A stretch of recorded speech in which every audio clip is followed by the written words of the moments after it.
Well, everybody knows somebody suffering from cancer and from the collateral damage of cancer-related treatment. So, what if we could replace the standard of care, chemotherapy, radiation, even potentially surgery, with non-toxic options that are based on research, sound evidence? We're going to learn about all of this today. This is a podcast of hope. So, welcome to Vitality Made Simple. This is the podcast that exists solely to help you feel better, look better, and to enjoy better relationships. Dr. Thomas Seyfried is generously sharing his time with us today, and this is mind-blowing information. Welcome, Dr. Seyfried. Oh, thank you very much, Debbie. It's nice to be here today. It's a thrill to have you here. Dr. Seyfried, Ph.D., is a biochemical geneticist. He's a scientist, and he's a professor at Boston College. So it's really a shock for him to talk to somebody from Oklahoma. Well, I'll try to translate and, talk a little more clearly. So as you're going to see for yourself, Dr. Seyfried is one of the bravest and most fearless people on the planet because he's challenging the current paradigm in cancer. So, through extensive research, he's found evidence that supports the idea that cancer is actually a metabolic disease rather than a genetic disease. Now, this is groundbreaking, and it really expands our options. So Dr. Seyfried, just start telling us, everything, what sparked your curiosity. Just hit it. Well, thanks, Debbie. No, we've been doing this cancer metabolism studies now for 20 some odd years. And before that, we were looking at epilepsy. Did a lot of work in the field of epilepsy using ketogenic diets and a variety of gene mapping strategies and things like this. And then even before that, I was looking at cancer as purely a biochemical problem. And when you have diet therapies for one type of disorder in a lab where we have animal models for cancer, sometimes the paths overlap. And we started to look at metabolic approaches similar to what we were using for children with epilepsy into now folks with cancer. And there was a paper in 1995 written by Linda Nebling from Case Western Reserve when she was a nursing student, where she took two little kids. The first ketogenic diet therapy for children with brain tumor was done by Linda at Case Western Reserve. And that's where we saw, because we were doing ketogenic diets, calorie restriction for epilepsy, and we were doing a lot of biochemistry on cancer. But then when we saw this, we said, well, why don't we try restricted ketogenic diets on our preclinical tumor systems? And that's when we found tremendous therapeutic benefit.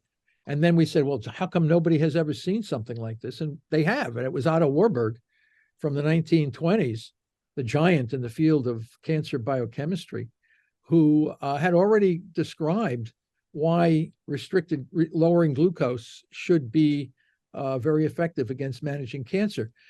And we knew from our biochemistry work that cancer cells can't metabolize ketone bodies. They have a bad mitochondria. It doesn't work well. So the solution to the cancer problem became immediately clear to us. And that is, these guys are locked into a fermentation metabolism, which means energy without oxygen. And that's one of the most distinguishing characteristics between cancer cells and normal cells. Cancer cells can live without oxygen. They don't need oxygen. So that means they ferment. That means they use fuels that don't require oxygen. And the only two major fuels is the sugar glucose and the amino acid glutamine. So when we started targeting glucose and glutamine while the preclinical systems were under nutritional ketosis, we were getting remarkable results without toxicity. And then we try on people.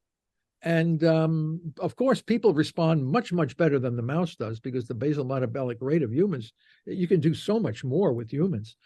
The problem at the beginning was, at least for brain cancer, we had to do the standard of care. Everybody had to do the standard of care. And then once you realize the standard of care doesn't work for over 97% of people, then you're okay. Oh, then you might want to try metabolic therapy. So what we were finding was the folks that were getting the powerful radiation to the brain, and then we were putting them on metabolic therapy, they did well, they felt good, but then they eventually passed. And it wasn't clear at the beginning until we realized that when you irradiate somebody's brain, you free up massive amounts of glucose and glutamine, the two fuels that drive the fermentation metabolism of the tumor. So it became very, very clear to us, even though we were doing metabolic therapy, and even though some people were really responding well, we're not getting the kind of response that we were hoping to get. And then Pablo Kelly came along, a young man, was 25 years old, and he said, I want to do metabolic therapy without radiation and chemo. And Pablo's still alive now, 9 years later. So, and everybody, well, it's an N of one, it's only one guy. I can tell you right now, you're going to get a lot more would survive longer if you don't get your brain irradiated for glioblastoma. And then, one thing goes to another. Now you can't, the problem is there's all these oncology centers demand you have to do radiation. It's like a requirement. And I'm telling these poor folks, you're walking the gangplank here. You're going to die if you go and do this. I'm not saying everybody does. In fact, a lot, but I think your outcome would be much, much better if you did the way structured metabolic therapy. And then you can always go do radiation if you want. But if your tumor doesn't regrow and there's no evidence that it grows, why would you want to do radiation? Well, and with the Pablo story, I read that in your book. And then I saw him on a podcast a few months ago. He didn't go through all that conventional treatment to get himself so worn down initially. I mean, but what was so interesting, Dr. Seyfried, is he was sort of pushed into treatment. He gets diagnosed, and all of a sudden they're marketing him for radiation, and he's like, had a beard, and he was like, whoa. Yeah, right. I'm not going to shave my beard. Let me think about this. Which people get so scared, and they don't step back and take a breath and say, well, what are my options?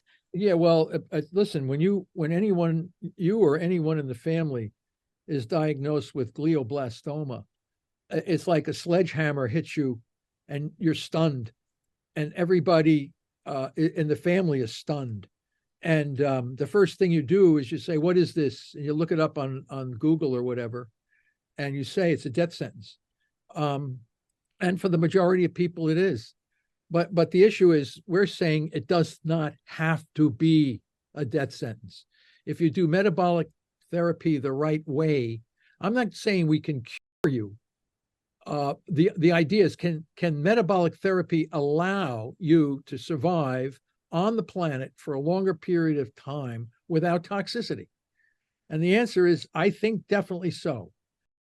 If you want to learn how to implement the ketogenic diet and the Press Pulse protocol into your cancer management, just visit school.com/keto for cancer, the new community by our research analyst Johnny Rockermeyer. Within this new community platform, you can connect with other patients and learn from their experiences.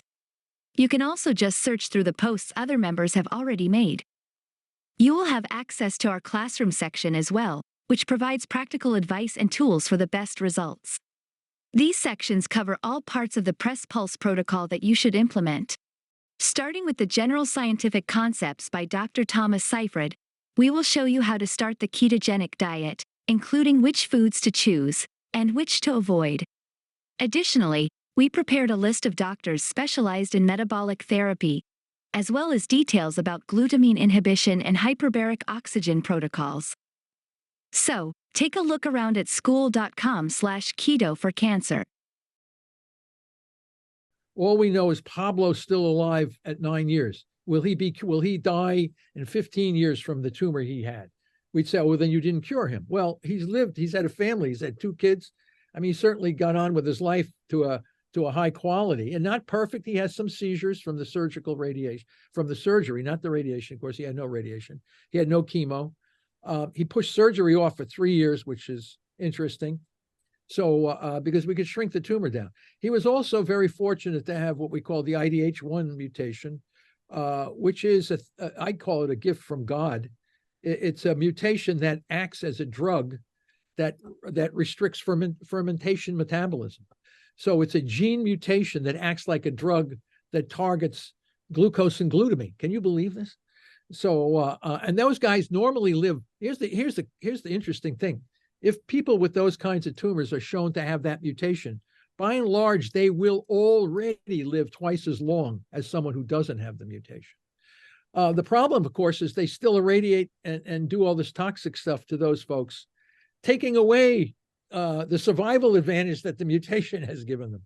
So if you didn't do that's what Pablo, no radiation, no chemo, now he's out 9 years. So people say, well, he's only an N of 1. But man, I wouldn't you like to know if we can get a lot more like that? But for some reason, so when the patients go to the clinics, they're just so devastated. And every major medical school in the country, around the world, all drags you into the radiation thing. England, Germany, Japan, China, United States, they all do the same thing. They grab you and, oh, we got to cut it out right away, and we got to start irradiating you and doing all this crazy stuff. And the answer is take a couple of breaths. Sometimes, every now and then, you need to have an immediate surgical resection for fear of herniation of the brain, but that doesn't happen as it's not that common. So you actually have a chance to shrink that tumor down for 3 weeks before the surgeon could take it out. Mm-hmm. And then when the surgeon takes it out, I've discussed it with my neurosurgeon colleagues. The tumor looks different. It looks like it's more indolent already from the metabolic approach. So there's hundreds of papers written in the scientific field showing that if the surgeon can debulk a greater portion of the tumor, the patient already has a great survival advantage. So why wouldn't you want to use a therapy to shrink the tumor down real small or much smaller, and then have the surgeon take it out, and then transition to metabolic therapy and avoid this radiation and chemo altogether? But when you speak like I just spoke, and you go to MD Anderson and Sloan Kettering and all these places, they get very upset and they say, well, this is not what we do. Yeah, but we're trying to keep people alive, not kill them. They say, well, they're not trying to kill anybody either, but they don't know that the very therapies they are using put that patient at a significant disadvantage for survival, because they don't understand the biology and biochemistry of what actually is going on in the tumor microenvironment like we do. So, it's just knowing stuff. This is not this is like some great discovery. It's just knowing stuff. It's knowing about the biology and the biochemistry of the very disorder that you have. Systems physiology, biology, and biochemistry. And we have looked at all this stuff in great detail. And then when you say, what are you guys doing? Well, you should never be doing the stuff that you're doing to these folks. And the outcomes are very, very poor. And we think if they knew what to do and how to do it, things would change for the better for the majority of people. Well, yes. And, as you say in your book, cancer cells ferment, and normal, optimally functioning cells, the mitochondria, they use oxygen. These cells use oxygen to create energy. So since the current paradigm is seeing this as a genetic disease, the current paradigm, what I was taught 40 years ago in dental school, is that it's a genetic disease. So therefore you didn't do anything to cause it. You can't do anything to get rid of it. And then, everything even I still hear, Dr. Seyfried, is while people are going through this chemo, it's like, eat everything you can, eat all the sugar you can, just eat, drink Cokes, and so they're operating on that same paradigm, correct? Expound on that. Your book does it so beautifully that we haven't changed how we're attacking, this war on cancer that started 50 years ago. Everything's just increasing. Yeah, well, you're right, because the National Cancer Institute, NCI, has on their website that cancer is a genetic disease. And the federal government is dishing out hundreds of millions of dollars to the cancer grants, hunting for genes and doing deep sequencing of mutations and building immunotherapies to attack cells to make them. I mean, all of that is based on a flawed theory of what the disease is. But the problem is the momentum that has built up by both the academic and pharmaceutical industries around the view of this disorder being a genetic disease. It's almost like a tsunami. It's such a powerful momentum, and you tell, and the hard science says it's not a genetic disease. The nuclear transfer experiments show that. We're now finding driver genes, which are supposed to be the ones that make your cancer grow faster. We're finding all these driver mutations in normal tissues of our body that never form cancer. There are some cancer cells have no mutations. So when you have all of these kinds of pieces of information that are not consistent with the theory, then you have to say maybe the theory under which we're treating patients and developing therapies and all this is not correct. And the evidence that we have over 1,600 people a day dying in this country, and it's now starting to replace heart disease throughout the world, and yet we're spending all this money, and people say, well, how come we're not making any progress? And the answer is because the theory is wrong. The theory is not correct.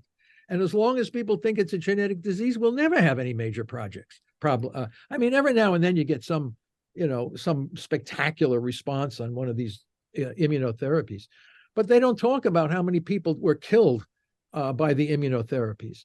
There's this term called hyper-progressive disease, where the immunotherapy will cause either the cancer cells to die so fast, or the immunotherapy will go after some of your other organs and kill you faster than the cancer. And it's not insignificant. You're talking about 18 to 20% of the people being killed by the therapies. Wow. And then why would you want to poison and irradiate somebody to make them healthy in the first place? I mean, you see bald-headed children, people, they have to put a scarf. Why are you bald? Oh, I'm responding to the chemo. Well, the cancer is not in the end of your hair follicle. The cancer is in some organ in your body. Why don't you kill the cancer cells? You don't have to go bald. They don't think that way. As I said, metabolic therapy, as a matter of fact, metabolic therapy makes your hair, you get healthier overall. So why would you want to do anything other than metabolic therapy? But the problem is you go and you run to the hospital where the experts are there, the so-called experts. And then when you start to pepper the experts with specific questions, they look like a deer in the headlight. They have no clue. And that tells you right off the bat. I have a specific series of questions. I tell cancer patients, ask this of your oncologist. And if he gives you really accurate and good, stick with that guy. He knows what he's doing. If they look at you and say, no, eat as much cake and ice cream, and no, I never heard of that. You're staring at you're working with the Grim Reaper on some of these things. And yes, I don't want to say all of our standard of care therapies have not been successful. We have millions of cancer survivors in this country and around the world who have survived their cancer by toxic treatments. But many of these folks pay a significant health price for that management. They have neuropsychiatric problems, digestive problems, hormonal problems, bone density problems. They have all kinds of other metabolic ailments that they didn't have, but for the fact they survived toxic treatments to manage their cancer. And this is all, to me, quite unnecessary. And but if you go and talk to the folks, they tell you, well, if it were so important, we'd have clinical trials. I would have heard about this. People would be talking about it. Well, they are talking about it. I published a paper in the Scientific. They're all open access. You don't have to have a membership to any particular journal. You can read the papers. You can discuss. But it's this wall of resistance. It's a dogmatic view that cancer is a genetic disease, and you can't tell the brain that you've been indoctrinated to believe this. And when somebody says it's not it's not right, I just simply can't believe you. So you run into a lot of systems like this. But eventually people will come to know it's a metabolic disease that can be managed with metabolic therapies. Well, people are learning, but when they have that deep-seated belief that it's a genetic therapy, then they think they can do nothing about it except just succumb to whatever they're told to do. And I think people are very shocked, Dr. Seyfried, to think their doctors don't read the journals. I mean, your papers are everywhere. There's research on this everywhere.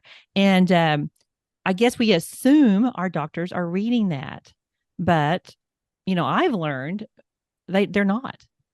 Well, they're overwhelmed with patients. and bureaucracy. They're stuck with a whole bunch of paperwork. They get all these patients are coming in by the hundreds. They don't have time. They're exhausted. Right. By the end They're of the day, exhausted. they go home. They just want to relax.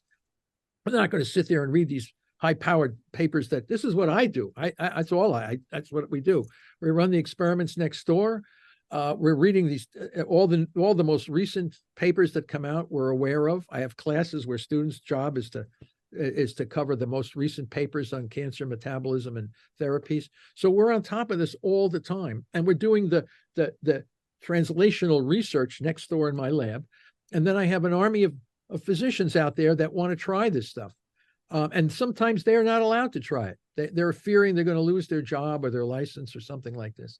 So it's a work in progress. You have to have the hard, irrefutable science to support why metabolic therapy is the most logical treatment paradigm. And then you have to have evidence from preclinical. Okay, how did the mouse and normal? And the other thing too is you have to have natural cancers, not these genetically engineered things. Some of these models are like you would never run into this in a billion years. These things are all genetically manipulated. They've got all kinds of new mutations, gene expression profiles. You need it. Like we discovered natural cancer in mice, cancers that arise in the natural way like they do in humans. And those are the ones you want to use. You don't want to be using all this genetic stuff. Not to say, and then they're trying to grow human cells in a mouse's body. And they say, oh, look at this, how wonderful.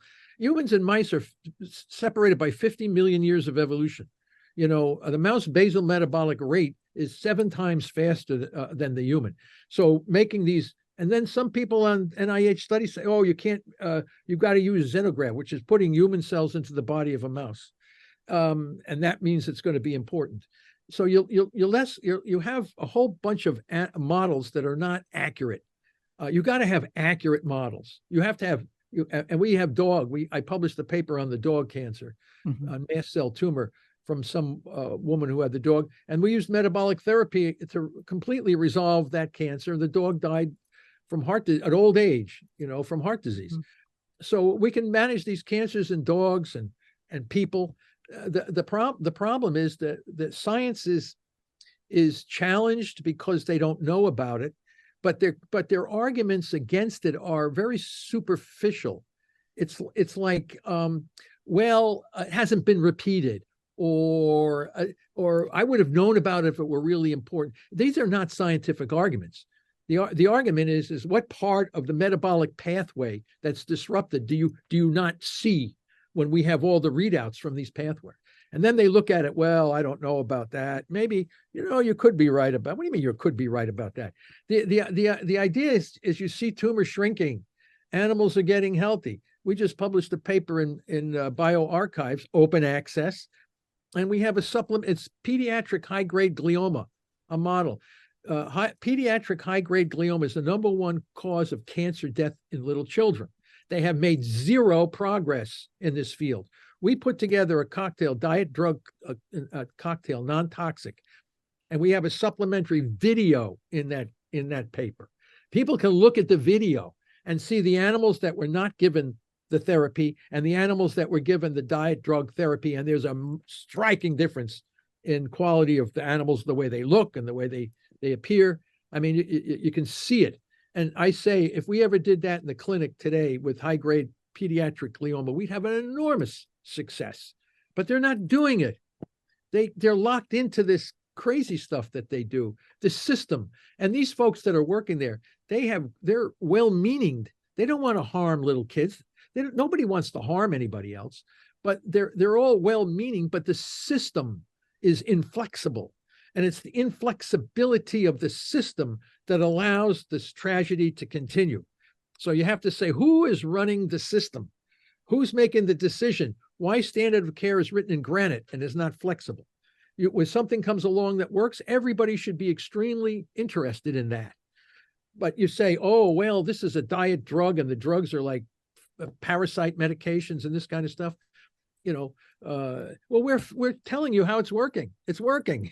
It's working. It's just that people don't know about. I don't know if they don't want to know about it. It's kind of hard to predict what's going on.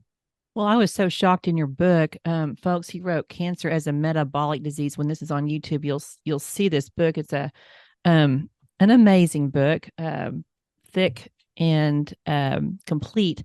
But you talked about how to do to get an IRB, to be able to do a study. You know, you have to get an IRB, but to do that, you have to still do standard of care.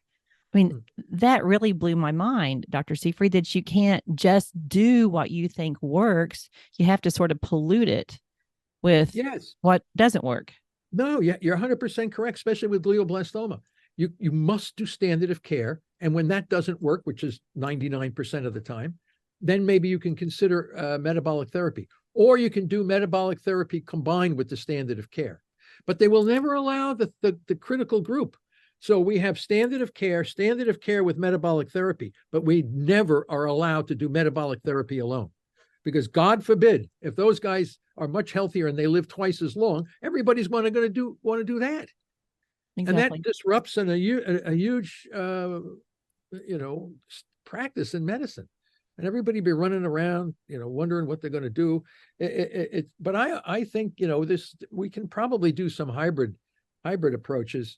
But in brain cancer, the worst, the single most debilitating is the radiation to the brain. Right. That's if you continue to do that, the overall survival of over 95% of the patients is going to be shortened.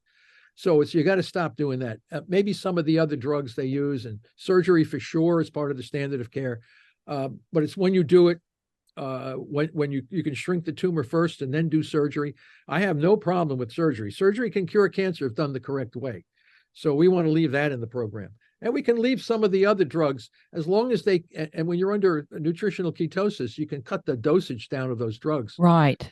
So there's a lot of manipulations you can do to improve the overall outcome for patients. And they're not going to be as sick. They're going to remain healthier. And that's ultimately what you want, right? So, right. You want them to feel good enough to enjoy what life they've got left. I mean, so many people. But the other thing you mentioned, Debbie, which is extremely important, is when you do metabolic therapy, the patient participates very significantly in their healthcare. You would have to adhere to the standards of what is expected with metabolic therapy, but you are part of the treatment program. So you're right. You're not just sitting there and being victimized by all these toxic treatments.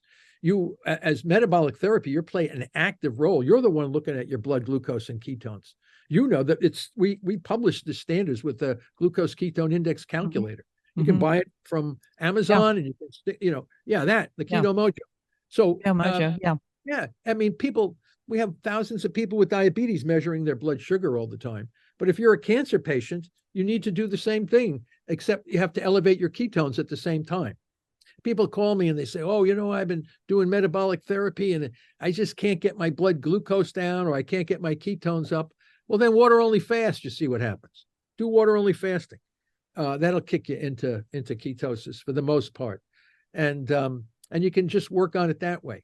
And you just, and people say, well, I don't want to eat this. I don't want to eat that. Well, we don't really care what you want to, or can you, your GKI will tell you exactly what you should be eating. And then they're going to say, well, gee, it tells me I can't eat anything. Well, you can just eat smaller amounts of it. And you'll keep that thing baseline. And then you hit them with the drugs that work together with the diet. So it's a diet drug cocktail combination. And the cancer cells get hammered.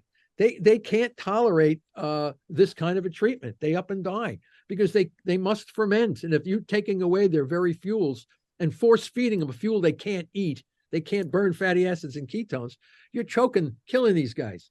And you're killing it in a natural way. And the rest of your body is getting healthy while you're degrading the tumor. Now, what's wrong with that? Yeah, it's so beautiful. What's wrong with that? It's so empowering, Dr. Seyfried, because for one thing, when people realize what a PET scan is, radioactive sugar that goes straight to the tumor, that's what I always tell them, no sugar. Here's why.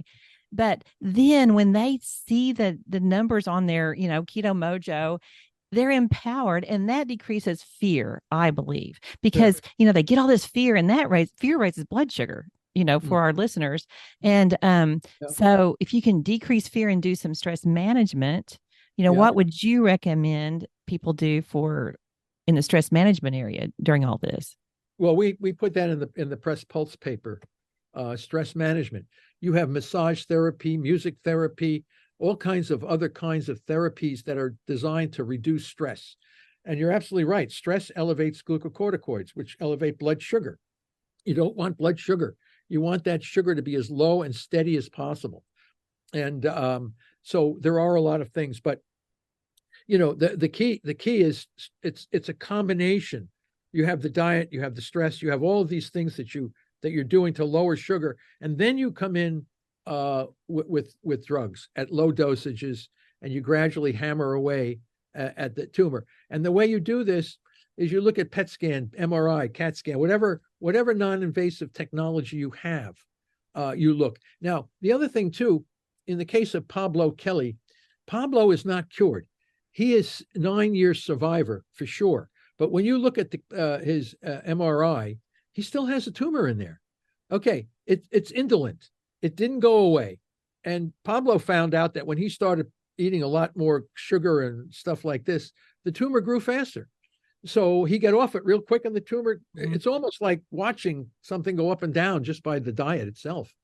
So, but he knows, he's aware, and he knows he's not cured, but he's lived far, far longer than anyone would have expected. If he had done standard of care, he was only supposed to live 15 or 16 months with standard of care. And now he's out 9 years with metabolic therapy.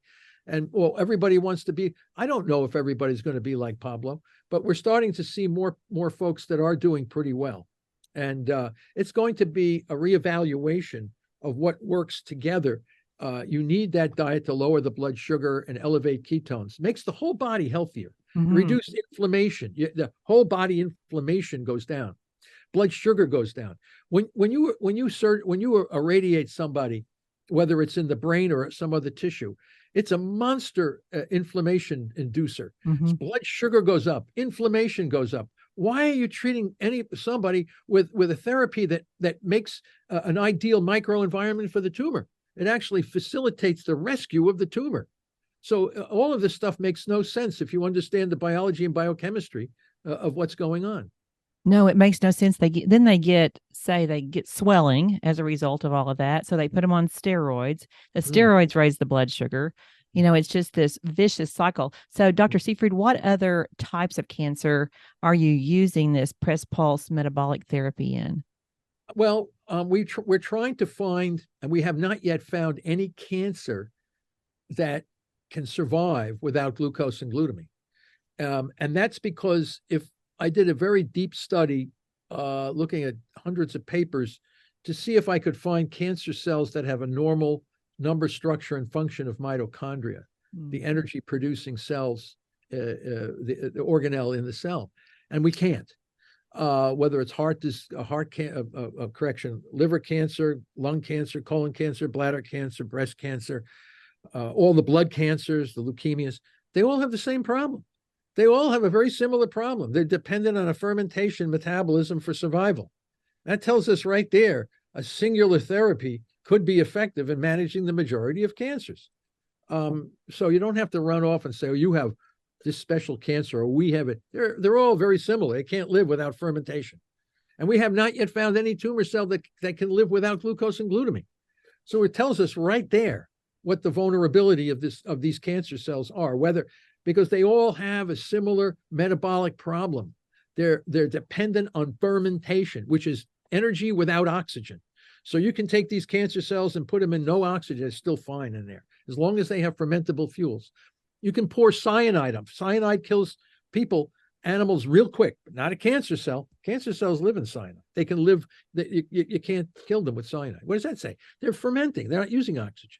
So what are they using then? Because without energy, nothing can grow. Everything is energy, ATP. Okay, so where are they getting their energy from? They're not breathing, they're not using oxygen.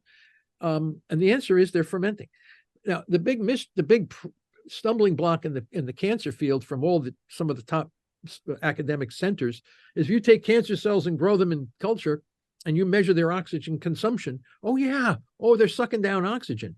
Oh, that means they're breathing. No. We have shown that oxygen consumption in a cancer cell is not used for ATP synthesis. They're using it for other things, reactive oxygen species and these other things.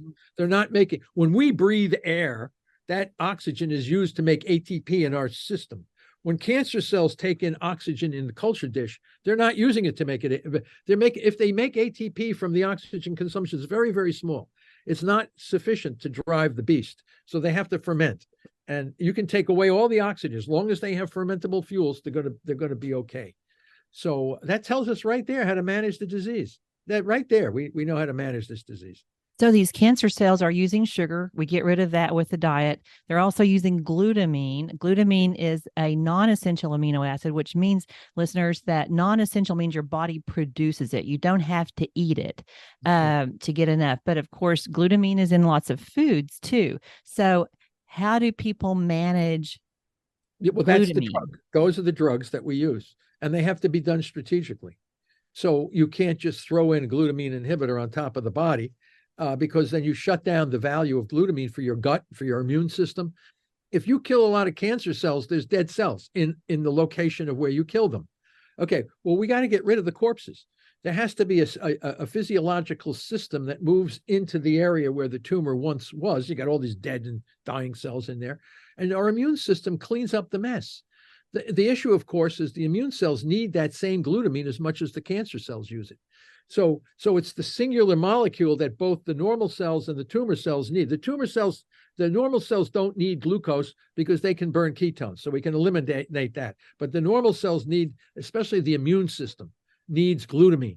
So you have to be strategic. This is, again, why you need to know the biology of the disorder that you're working. If you don't know the biology and also the evolutionary biology, how these cells arrived and doing what they do over time, you can then exploit those differences. So we pulse. That's why I call it press pulse. You can press glucose down hard, but then when the body is in nutritional ketosis, you just hit them with a small dose of glutamine targeting and pull it off. Let the body recover. Wait some time, put it back on again. And then you see how the PET scan, MRI scans start to look. You don't want to pour in a whole bunch of glutamine targeting drugs, not only because you're going to make the patient sick, you're going to make his gut, he's going to have all kinds of gut problems, and his immune system won't work. So you've got to know the biology of the different populations of cells and play one group of cells off of another group of cells. And that's what it means to understand the biology of the problem. Now, you go into a cancer clinic anywhere in this country or around the world and tell them what I just told you, they won't have any clue. Mm-hmm. They don't have any. And how do I know that? Because we've asked these guys, and they just don't know. And that's that they should know. That they need to be retrained, re-educated to know what the biology of the very disease they're working with, so they can get better outcome. They really want their patients to do well. They want to give their patients a therapy and have the guy come back in a year and say, "Doc, I have no clue of cancer in my body. I've never felt healthier." And that's ultimately what we're looking for, long-term outcome of success. And we can achieve that. No question about it. We can achieve it. Yes, that's so exciting. I mean, people can die with cancer and not of cancer. Like you said, you can live a long, fun life to 90, and it doesn't matter what you have in your body when you die of old age or naturally. But I think your therapy, your press pulse metabolic therapy, is so empowering. It's decentralized health, Dr. Seyfried. I mean, it's people saying, wait a second, I've got a brain and I'm going to use my brain to help get healthier. But where do people find a doctor who will listen? Well, that's the biggest stumbling block. And it's such a tragedy for me to hear so many people contacting me, so enthusiastic about doing this metabolic approach, and then go to their clinic and get slapped down saying, "Oh, this is all nonsense and this doesn't work and there's no evidence to support this." And so they clearly are not aware of what. So you say, where are we going to go? Well, you certainly right now cannot go to the top medical centers. Maybe for brain cancer, where they have heard that ketogenic diets might have some therapeutic benefit, but and they may be able to work with patients for brain cancer. But again, they're forced into this crazy radiation stuff. But if you go lung cancer, colon cancer, breast cancer, most of those folks have never heard of metabolic therapy, even though we publish all these papers on it, even though we've looked at the biochemistry, or others have looked at the biochemistry. We see the strategy for managing the cancer, but you're right. We have not yet brought this into clinical practice, except in small case reports and, a few, which I write up. I've written up a number of these reports. And so I know what to do. Or we've done one for advanced lung cancer to the brain. He's on a Mediterranean diet, calorie restricted Mediterranean. He's doing fine. He's out 9 years. And another woman who had stage 4 breast cancer also metastasized to brain and bones, and she's doing well. As a matter of fact, Maggie Jones and Brad Jones, who just developed the documentary, the movie, the documentary on the cancer revolution, are now collecting all these so-called terminal cancer patients that have done metabolic therapy and are doing fine. And they all want to tell their story about what they did. So I think that once that documentary comes out, and again, it's the education. If you go, we definitely, and we say, well, clinical trials. Well, who's going to do a clinical trial? Who pays for clinical trials? And usually it's the pharmaceutical companies. They have enough funds to do clinical trial. Well, there's not, so far, I have not yet found a pharmaceutical company that would like to run a big clinical trial in metabolic therapy, because there's nothing, we're not using any toxic drug. We're using repurposed drugs and diets and things like this. And again, who's trained? We need a cadre of trained physicians that know, okay, we ran into this little stumbling block here. How do we overcome that? Or how do we bypass or deal with that? And then we need to work together as a community of knowledgeable people and start training the re-education in the cancer management field. Medicals, this is the job of the medical schools.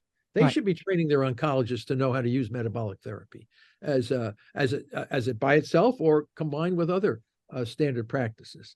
So it can happen, but the biggest motivation to do this is coming from the patients. Exactly. It's not coming from the establishment. Right. So the system is not accepting this, but the patients want it. And the science is there. It's not like hocus pocus, mumbo jumbo. The science is there. I mean, we have published so many papers. Others have done the same thing. People have to add, they have to take their congressmen, their senators, tell them, I want metabolic therapy. Why is this not a branch of the NIH? No, they need to read your book. They can at least start with a, Keto Mojo, get their ketones and glucose in line. Are there any natural glutamine inhibitors? Well, I don't want to say natural. There are drugs or off non-prescription is a better term. Yeah. Well, the one we use, the fenbendazole, like what Joe. Oh, you do fenbendazole. Okay. Oh, yeah. Well, as a glutamine inhibitor. Yes. Well, we're showing that now.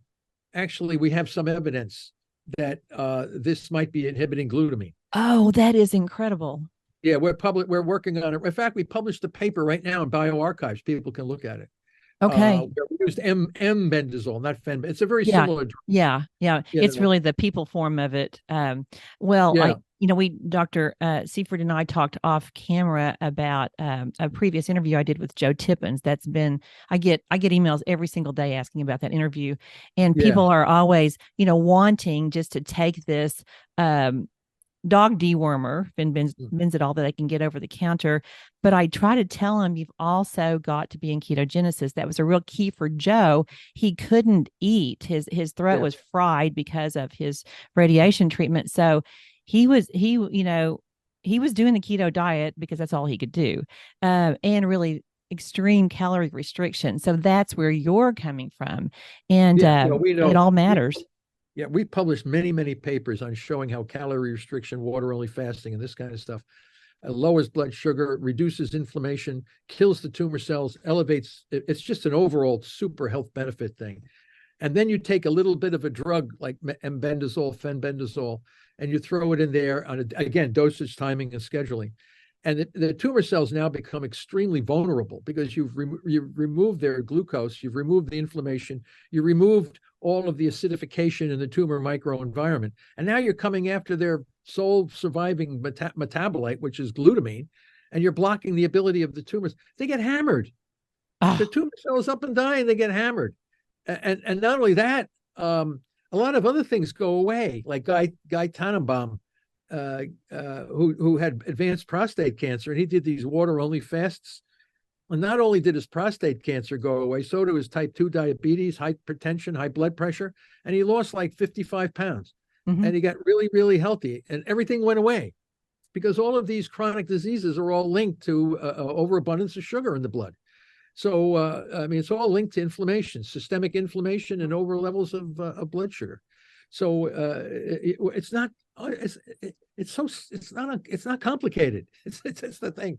It's not complicated, but it does require self-motivation. You Mm-hmm. have to be able to motivate. And people say, well, we can prevent cancer. Sure.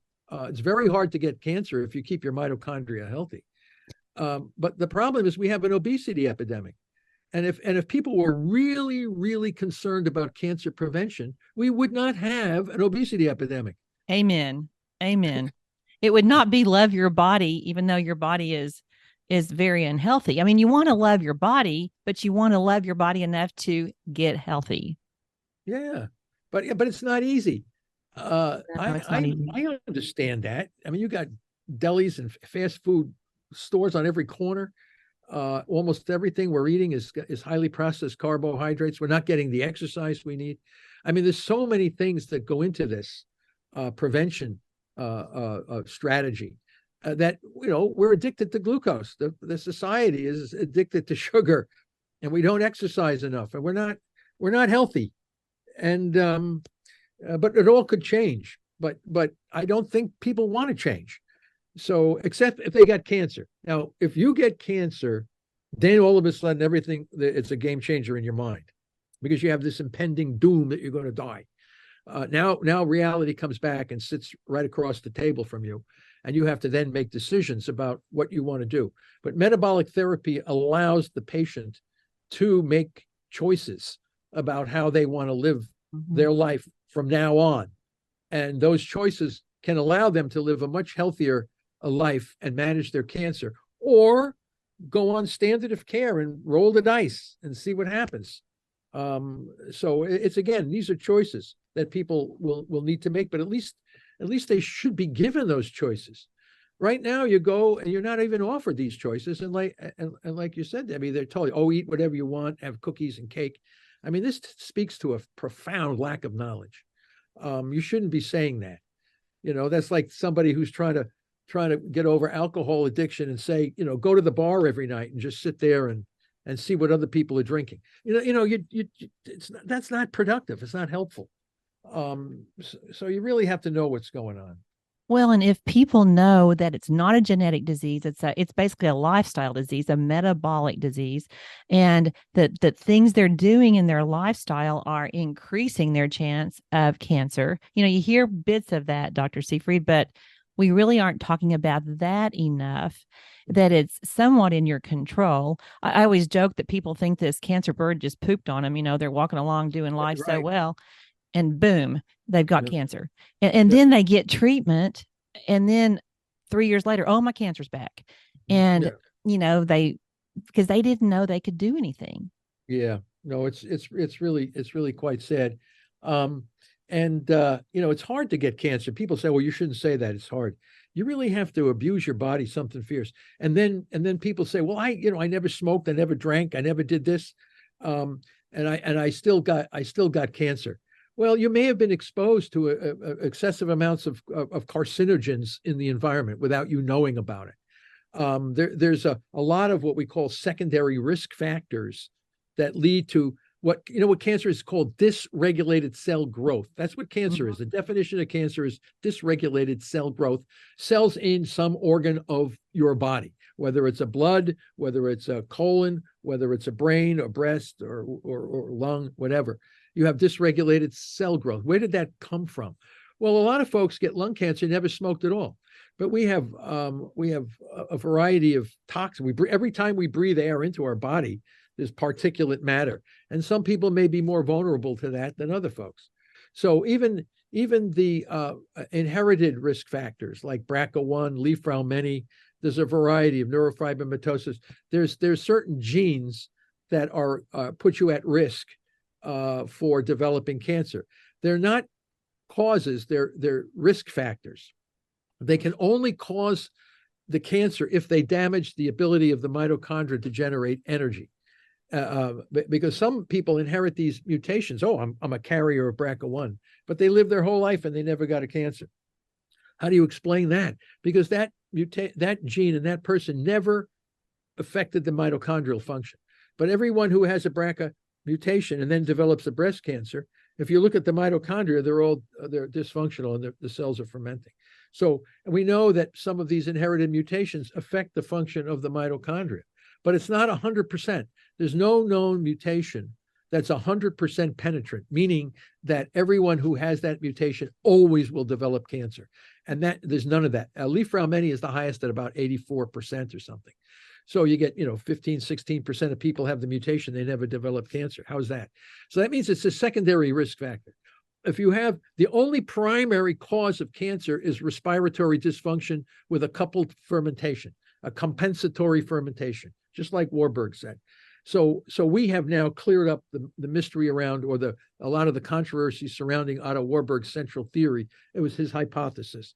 We've taken his hypothesis, shown where the scientific field made mistakes, misinformation, even Warburg made misinformation, clarify it all, and rebuild it now into the new mitochondrial metabolic theory of cancer, which is the true.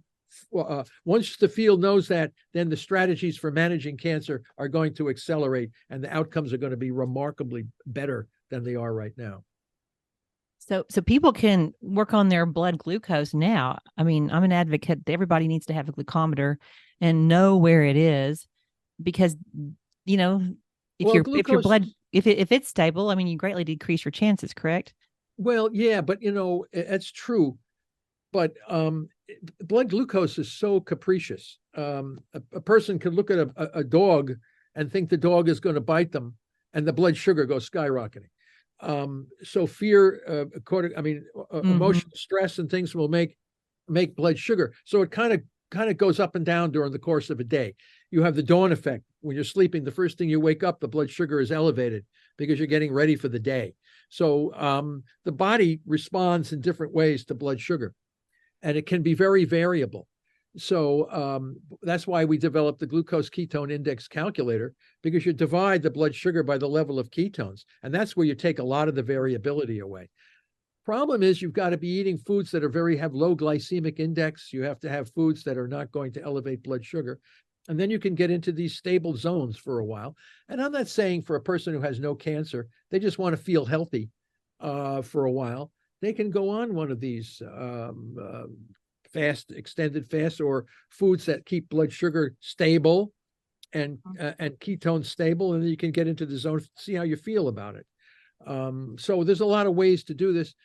We built the glucose ketone index as a help for cancer patients, specifically glioblastoma.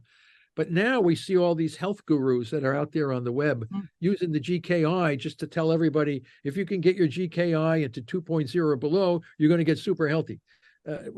For no linkage to cancer, just to make your overall body healthier. I have no problem with that. I mean, if this is what they want to do, but I built it for cancer patients specifically. Well, I got it after listening to you, and I have actually a diagnosis of chronic lymphocytic leukemia. So you said it works for the blood cancers, and just through the various things I've done, I mean, I feel great. My monoclonal B cells are in half. So just simple lifestyle things. I haven't seen an oncologist about this at all. So it works, folks. I mean, I think if you're worried about cancer, buy a Keto Mojo. That's going to just give you a lot of. If you just want to get healthy, you want to see how, because there's now a lot of people on there comparing their GKI, glucose ketone index values, with each other. And they all have, group meetings and say, "Oh, look at my GKI value today." And I have a friend, Dominic D'Agostino, who is a big into physiology, and he's a weightlifter, and he does all this stuff. So I had a student in my lab, and she water only fasted for four days, and her blood sugar was down about 48 milligrams per deciliter, but her ketones were nice and high, about 5.5 millimolar, and she had a GKI value well below 1. It was like 0.35. So I said to Dominic, look at this. Zenip got a really, oh, wow, that's really interesting. So he came back about a week later, and he showed me a blood glucose 25 milligrams per deciliter, and a ketone that was up at about 7. His GKI was like 0.2. And I said, what did you do? He said, well, I water only fasted for 4 days and then drank some of he makes this ketone cocktail with it that he made these ketone bodies himself in his lab. And ketone bodies will really push down blood sugars and elevate blood ketone. So he was able to get a GKI, the lowest I have ever seen anybody. But don't forget, people always say, oh, your brain needs some glucose. What really you need glucose for is the blood cells. The blood cells must have glucose because they have no mitochondria, so they're dependent completely. But they need such little amount of glucose. They don't need much. So there was a study done by Dr. Drenick years ago where he took morbidly obese people, and he fasted them for a month. I think it was a month and a half. Their blood sugar was down, and their ketones were up. And then he injected them with a high dose of insulin. Okay. And he pushed the blood sugar down to 0.5 9 milligram per deciliter. Any physician will tell you that person should be dead when you have a blood sugar that low. They were completely fine. There was no cognitive problems at all because the ketones replaced glucose for the brain. Mm-hmm. So that's a perfect example of how powerful ketones are for the brain. So you're not going to go unconscious. So again, you've got to know physiology and biochemistry and this kind of thing.